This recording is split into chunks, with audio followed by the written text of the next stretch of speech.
Eto mga kababayan, yung concert nila.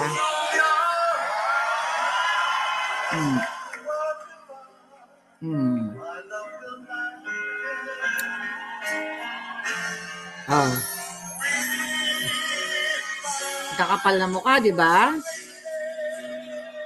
Ang kapal ng corduroy, kidnapper, snatcher, lahat na. Okay. So mga kababayan, nakikita niyo yung mga kawalang hiyaan nila. Alright? Nagsasaya sila sa ngalan ng salapi ng bayan. Okay? We'll talk about this. Alam niyo ba na ang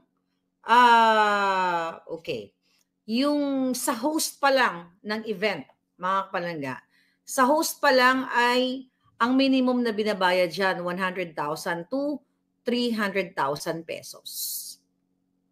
Host pa lang yon. Magkano yung talent fee ni Martin Rivera? Check natin sa website. Parang, from 7,000 to 15,000 US dollars. Yung website kasi na-send ko based sa US. So, ipagpalagay na lang natin doon tayo sa, kung from 7,000 to 15,000 US dollars, that's almost 800,000 pesos. So, ipagpalagay na lang natin kalahating milyon. Payat yon. Sa isang gabi, kalahating milyon yung ginastos ng pera ng bayan at gamit nila ang issue na kunyari ito ay para sa mga healthcare workers. Okay? Ilan ang performers? May nagpo-pole dance pa. Tignan natin dito. Grabe na ang kawalanghiyaan ng bangag na bangag na gobyernong ito.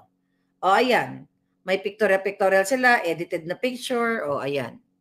Galing kay Mother Pebbles yan. Nag-post silang ganyan. Okay. May nakita ba kayo mga healthcare workers doon? Okay? Meron ba silang hinighlight na healthcare workers? Di ba sila-sila lang? Sila-sila lang ang sasaya, mga kababayan. Okay, wait a minute. Ngayon, ang sabi ng mga Jejimon, alright. So, nag-post ang PT before, sabi dito, look, the Palace concert is currently being held at Kalayaan Grounds in Malacanang to honor Filipino health workers. This past year, 3 concerts will also held for soldiers, teachers, and Filipino Filipino athletes. Mga kababayan, kung natatandaan ninyo yung ating vlog, sa dami ng vlog natin, na ang mga healthcare workers ay nagrereklamo na hindi pa binibigay ang kanilang health emergency allowance back in pandemic o yung HEA na tinatawag nila. Tapos magko-concert ng ganito. Okay? Sa kabila ng kahirapan ng buhay ng Pilipino at syempre yung healthcare workers kasi ginamit nila na yun daw ay para sa healthcare workers. Bakit ang nakapwesto sa unahan, sila-sila, yung mga kabinete nilang mga kawatan? Kung ito ay para sa healthcare workers. Ilang mga performers? Ito ba, may nagpo-pole dance pa? O baka si Emerald pang nagpo-pole dance dyan? Hindi ko naman pinanood. Ayan. Ilang milyon ang ginastos ng Malacanang dyan? Okay? Okay? Ang sabi dito ko sa Lucoy de Naraos, itong concert na ito sa palasyo. Ang kuryente, lahat pagkain ng mga magnanakaw, pagkain ng mga kasabwat ni Lisa, nasaan ang pagmamalasakit sa healthcare workers? And the fact, mga kababayan, ang healthcare workers ay hindi lang nurses, doctors, midwives, kung ano-ano pang klase ng trabahante as healthcare workers. Hindi po yan nagre-represent lang sa isang lugar dyan sa Maynila. Luzon, Visayas, Mindanao, may healthcare workers. So, ang ibig sabihin, kung may naimbita man sila na piling-pili lang na maaring kasabwat nila, maaring ang inimbita nilang healthcare workers yung nag-test ng pulburon, yung nagpulburon test kay Marcos Jr. na 2 minutes lang. Maring yun ang mga inimbita nila. Pero nasaan yung mga ordinaryong healthcare workers? And hindi po yan kailangan ng healthcare workers. Ang kailangan ng healthcare workers, mga benefits na maibibigay sa kanila para sa kanilang pamilya, hindi yung concert. Okay? Sabi ni Jocelyn Aguas, good comment to pala. We're entertained by Marcos bago tayo ipagurgur. Exactly. Ms. Parvina, thank you so much. Alam nyo, may nag-comment dyan kay Mother Pebble. Sabi nga ni Martin Jr. Junio, yung health emergency allowance namin nung pandemic pa, hindi pa rin na ibibigay. Lahat. Hindi yung concert ang kailangan namin. Hindi naman lahat ng healthcare workers makakapanood dyan o magbe-benefit dyan. For sure, sa bulsa din nila mapupunta. Kikitain din yan nila. Ayan, dyan. Anyway, sabi dito, nang nag-comment na isa, malaking tulong si Maria Elena.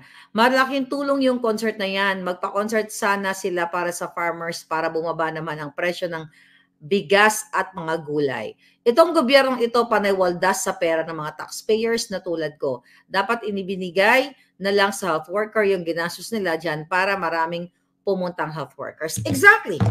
At saka nakita nyo, hindi po totoong para yan sa healthcare workers. Doon nagamit lang nila yung healthcare workers para makapag-concert sila, makapagsaya sila at makapag-session sila, makapagpulburon sila. Siyempre, kapag bangag na sila sa musika, after niyan, meron yan silang pupuntahang room na kung saan mag-session sila. Whatever session, magbabartik si Lisa, magpupulburon si Marcos Jr. Again, pera nyo yan. Kung titignan po natin, kung sa kalahating milyon, let's say, example lang, ang talent fee ni Martin Rivera, I believe, suportado si Lady, dating Dilawan, at ngayon, syempre, pera-pera lang yung mga yan, dahil performer yung mga yan kung saan sila kumikita ng pera, di ba?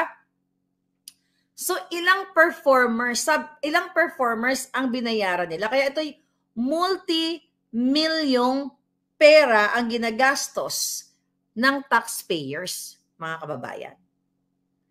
Ilan yun? Ang dami. Wala pa po yung mga pinasundo ni Liza. Baka pinasundo pa nila yung mga kaamiga nila, patranspo and everything. Hindi naman healthcare workers talaga ang in-invite, kundi yung mga amiga nilang mga kaklase nila sa pagbabarte, kaklase nila sa mafia, lahat gastos ng pera ng bayan. Hindi po maiibsan ang kahirapan o problema ng healthcare workers, ng mga nurses, lalo na yung mga nurses, o yung mga doctors na mga nasa probinsya. Hindi naman lahat ng doktor mayayaman o malalaki ang kinikita, kasi lalo na yung mga nasa probinsya, yung talagang mga gumagawa ng trabaho para sa kanilang kanilang mga barangay, may mga ganong doctors. Ngayon ginagamit nila. Okay? Nagsasaya, nag-e-enjoy sila, nagbobulahan, binobola ni Martin Rivera si Lisa Tanas na kunyari, be my first lady, ba? Dapat be my kidnapper. Dapat ganon. Yun ang kanta mo dapat.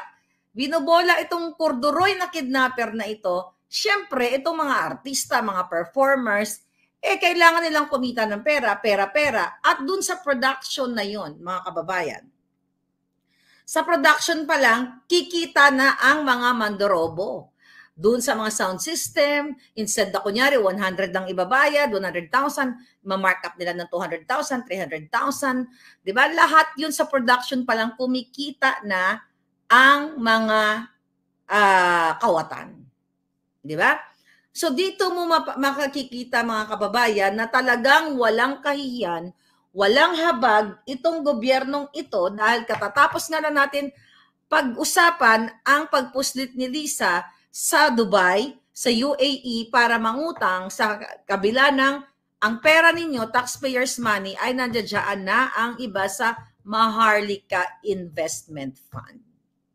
So talagang hindi nga natin alam, baka bumili na ng property si Lisa Tanas sa Palm Jumeirah, yung mga exclusive na mga properties doon. Kaya may bit-bit siyang what? interior design na wala namang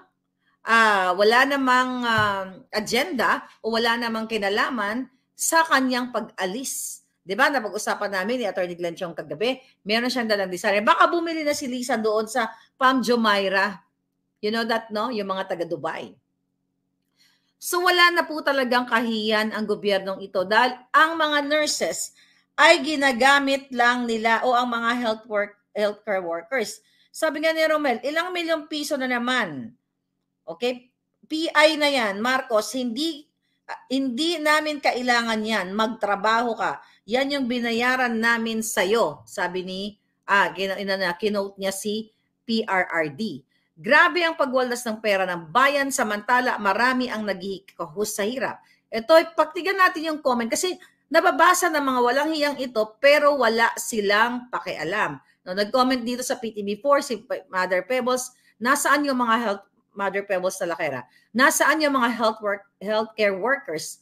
After ba ng concert, tumaas po ba ang sweldo nila? Okay? So may sumagot doon. Sila lang ang masaya at pinakita talaga ang saya ni Butod, sabi ni Giselle Hagos. So talagang kakapalan ng mukha. Dahil hindi healthcare workers, kundi pole dancers, at Malacanang is similarly red light club of the elite, sabi ni Valerie Nisan. So, hindi nila, nababasa nila to. Itong mga comment ninyo. Pero wala silang pakialam sa inyo, mga kababayan. Lahat ng comment halos ay sukang-suka sa kanila. Healthcare workers don't need concert. They need better pay.